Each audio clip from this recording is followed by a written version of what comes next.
ಬೆಂಗಳೂರಿನ ಕೆಂಪೇಗೌಡ ಅಂತಾರಾಷ್ಟ್ರೀಯ ವಿಮಾನ ನಿಲ್ದಾಣಕ್ಕೆ ಸಂಪರ್ಕ ಕಲ್ಪಿಸೋ ನಮ್ಮ ಮೆಟ್ರೋ ನೀಲಿ ಮಾರ್ಗ 2027ರ ಡಿಸೆಂಬರ್ನೊಳಗೆ 3 ಹಂತಗಳಲ್ಲಿ ಕಾರ್ಯಾರಂಭಗೊಳ್ಳಬೇಕಿತ್ತು.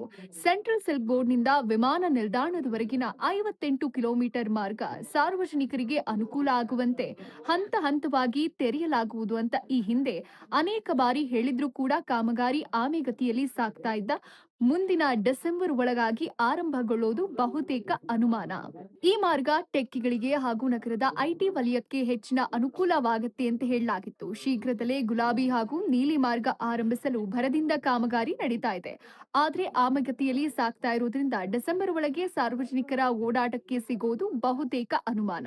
ಹೊರವರ್ತುಲ ರಸ್ತೆಗೆ ಹೊಂದಿಕೊಂಡಂತೆ ನಿರ್ಮಾಣ ಆಗ್ತಾ ಇರೋ ಸೆಂಟ್ರಲ್ ಸಿಲ್ಕ್ ಬೋರ್ಡ್ನಿಂದ ವಿಮಾನ ನಿಲ್ದಾಣಕ್ಕೆ ಸಂಪರ್ಕ ಕಲ್ಪಿಸೋ ನೀಲಿ ಮಾರ್ಗವನ್ನ ಮತ್ತಷ್ಟು ತ್ವರಿತವಾಗಿ ಮುಗಿಸೋಕೆ ಸಾರ್ವಜನಿಕರಿಂದ ಒತ್ತಾಯ ಕೇಳಿಬಂದಿದೆ. ಅದರಲ್ಲೂ ಸಿಲಿಕಾನ್ ವ್ಯಾಲಿಯ ಟೆಕ್ಕಿಗಳಿಂದ ಶೀಘ್ರ ಆರಂಭಕ್ಕೆ ಒತ್ತಾಯ ಇದೆ.